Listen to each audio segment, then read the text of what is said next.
Hello students, welcome to the science online class. Today I am going to explain the chapter Bones and Muscles of class 5.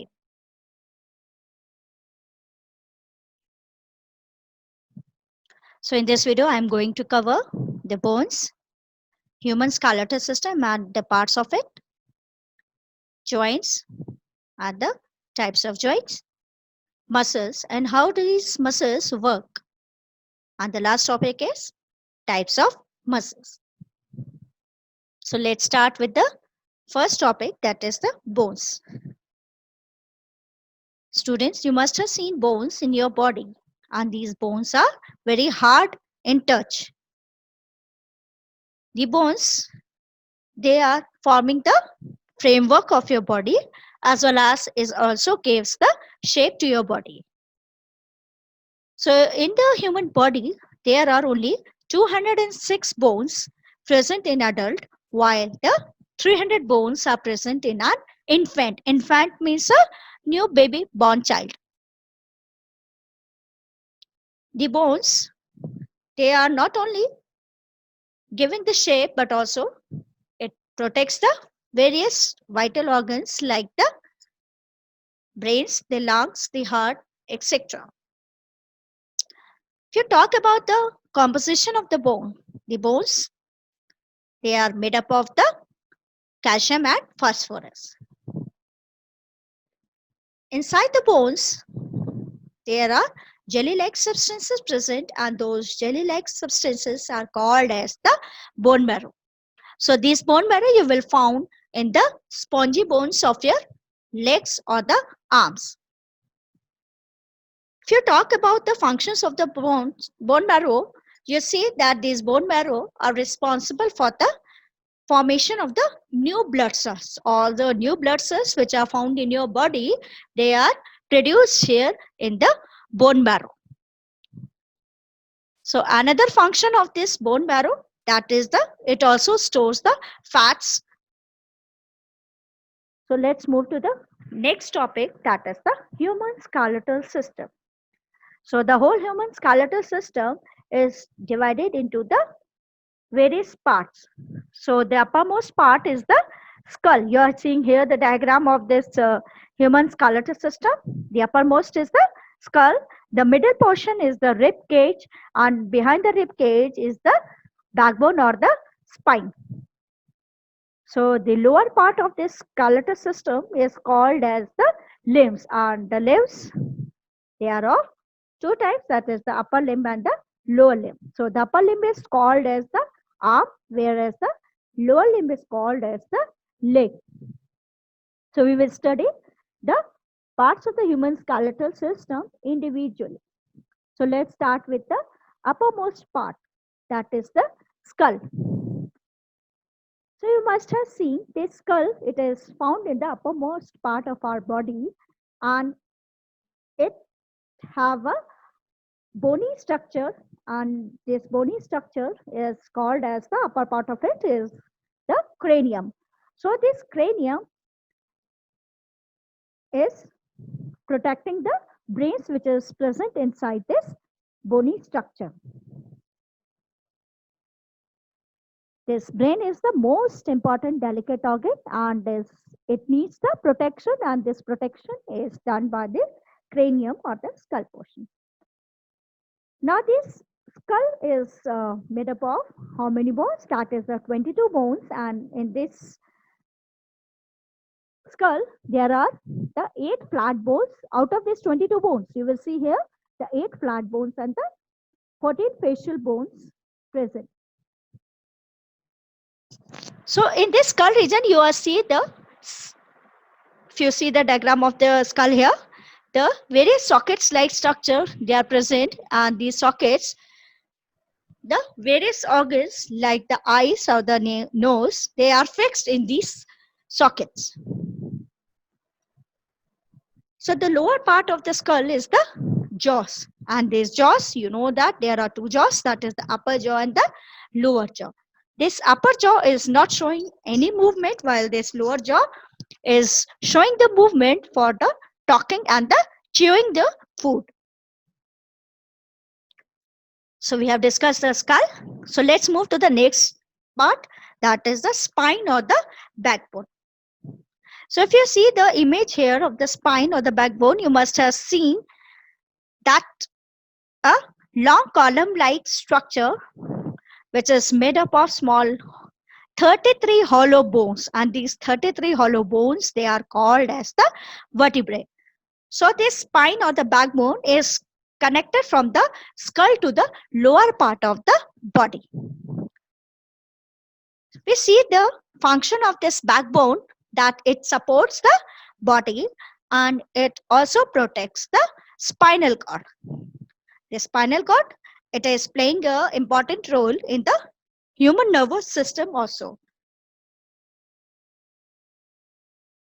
The spinal cord is a narrow tube-like structure which is passing through these vertebral column or the backbone.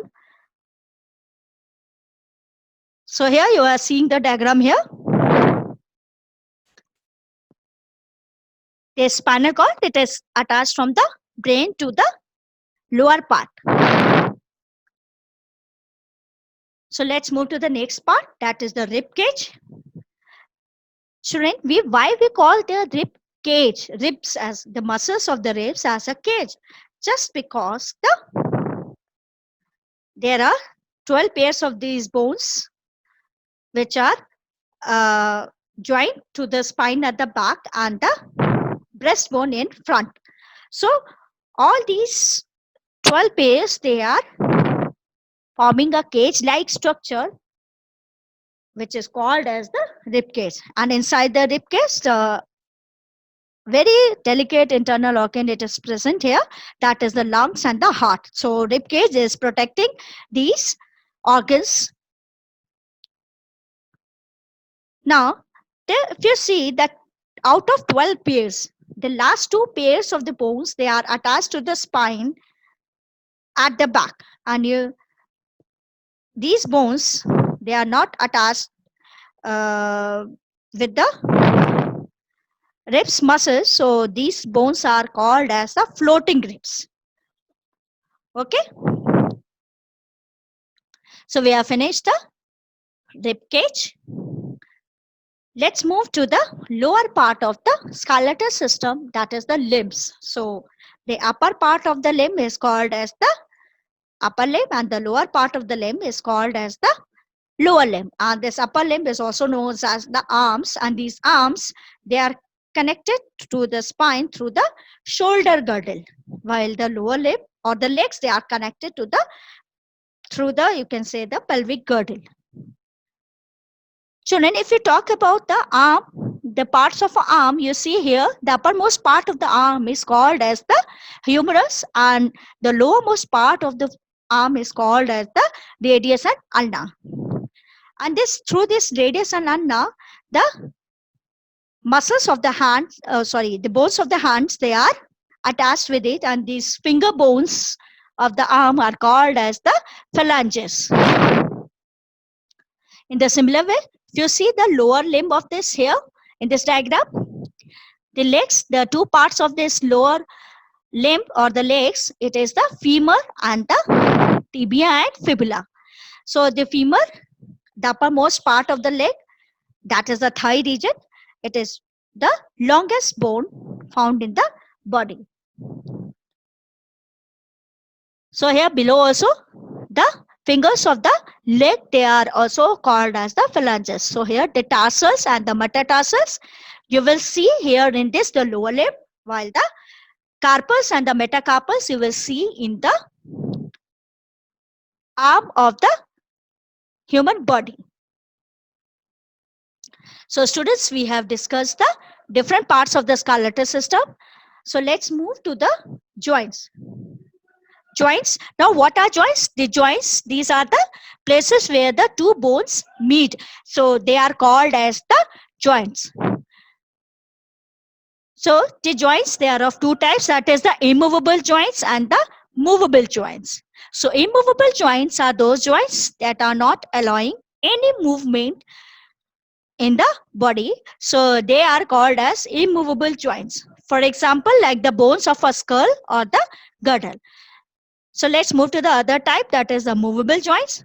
So these movable joints, they are allowing the free movement of the body. For example, like the shoulder, elbow, wrist. So we will discuss the different types of the movable joints in the next part. So let's start with the first type of movable joint, that is the hinge joint. So hinge joints, they are allowing the movement in one direction, like the hinge of a door. So that is why this kind of a joint is called as the hinge joint. If you see the hinges of your door at your home, that is allowing only one direction movement. In the similar way, the there are joints like the elbow, the knees, the toes. They are showing the hinge joint movement. So let's move to the second type of the movable joint, that is the ball and socket joint. So these ball and socket joint, that allows a movement in the all direction. And if you see this kind of joint in the hip region or the shoulder region. So if you move the uh, shoulder and the hip joint, you will see the movement. It is showing up and down and the right and left direction.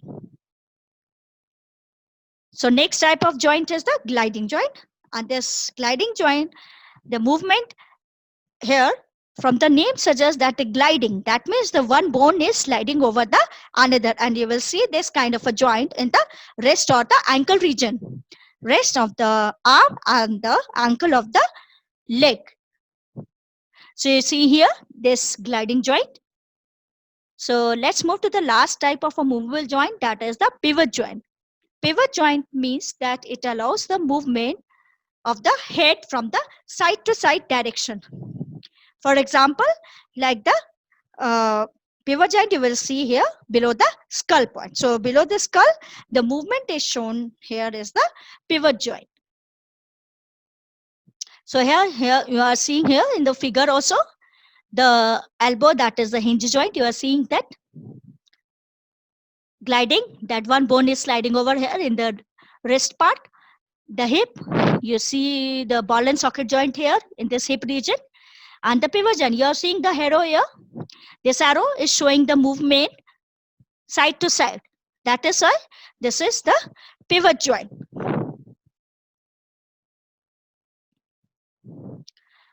So let's move to the muscles. Students, the bones alone cannot show the movement. So over the bones, there are the soft elastic tissue that are connected and they are performing the different activities. So those soft elastic tissue are called as the muscles. So in a human body, there are about 640 muscles. So when these muscles, they are connected with the bones, so it forms the tendons, and whenever the two bones are joined together, it forms the ligaments. These muscles always work in the pairs. Pairs means that the one part of the muscle, it is showing the contraction, and the other part of the muscle, it shows the relaxation. So this together, the contraction and relaxation of the muscles, they are called as the flexor and the extensor muscle. Here you are seeing the diagram that the upper part of the muscle, they are the biceps. You are seeing here the biceps, they are contracting, and the lower part of the muscles, that is the triceps, they are the relaxing here. In the figure you are seeing here. So this is the flexor movement. You can say this is a flexor movement. Now let's move to the next, that is the extension, that is the biceps. On the contrary, again the reverse thing will happen here. The biceps, it get relaxed and the triceps gets contract. So students, in this way, the both type of the muscles, they biceps and the triceps, they are contrary working in the pairs. So we have studied now the working of muscles. Now let's start with the types of muscle. Students, you must be having a question that these muscles are formed of which cells. So basically, the morphology of the muscles are of three types. That is the skeletal muscle, smooth muscles, and the cardiac muscles. The skeletal muscles, these are called as the voluntary muscles. Why voluntary? That is the muscles of these skeletal muscles are under the control of the brain. So whenever the muscles are which are directly under the control of the brain, so they are called as the voluntary muscle. Now we all call the skeletal muscles as the striped muscles. Why we call the striped muscles? Just because you see here the light and dark bands present in the structure which is given in the slide here. You see that dotted like structure, the zigzag, that is the dark band and the light band. So there is alternate light and dark bands present in the skeletal muscles. And you see here the nucleus. The nucleus, it is the multinucleated. Multi means many nucleus cells are present here. So these skeletal muscles are found in the arms, the legs, and the hand or the feet, etc. Let's move to the next type, that is the smooth muscles. The smooth muscles, they are not showing any alternate light and dark bands. So that is why these muscles are also called as the unstriped muscles. And why we call these smooth muscles as involuntary? Involuntary, just because these muscles are not under the control of the brain. For example, you see this kind of muscles here. Whenever the food is moved from the stomach to the intestine region, here the muscles involved is showing the smooth muscles. So let's move to the third type, that is the cardiac muscles. So these muscles are branched and are striped also. Striped, you see here the structure which is shown in the slide, that is the alternate dark and light bands are present. And these cardiac muscles, they are involuntary also. Why involuntary? Because they are not under the control of the brain. So that means you see here the cardiac muscles, it's showing the characters of both, that is the skeletal as well as the smooth muscles.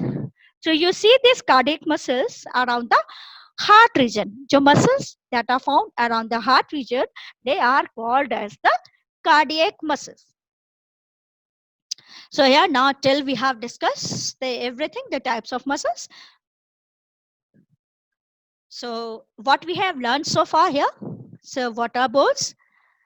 The human skeletal system and the parts of it, their joints and the various types of joints, the muscles, what are muscles here and how does these muscles work, and the last topic, that is the different types of muscles we have studied so far in this video. So let's have a check your knowledge. So the first question, that is the type of joint found in wrist and ankles, is the gliding joint. The next question, the point where the two bones are meet, they are called as joint. Now, how many bones are present? The third question, that is the how many bones are present in an adult, that is the 206 bones. And the next question, it is asked here, that is the how many bones are present in the infant, that is the 300 bones.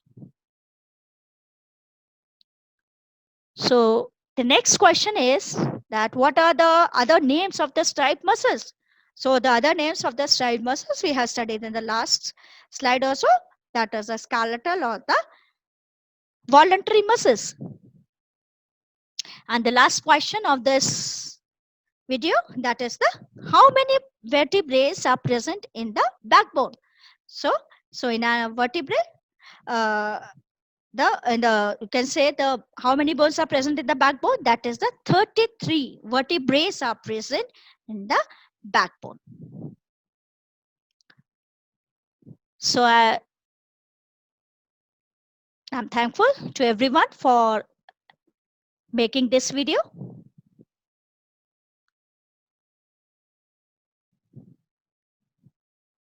Thank you everyone.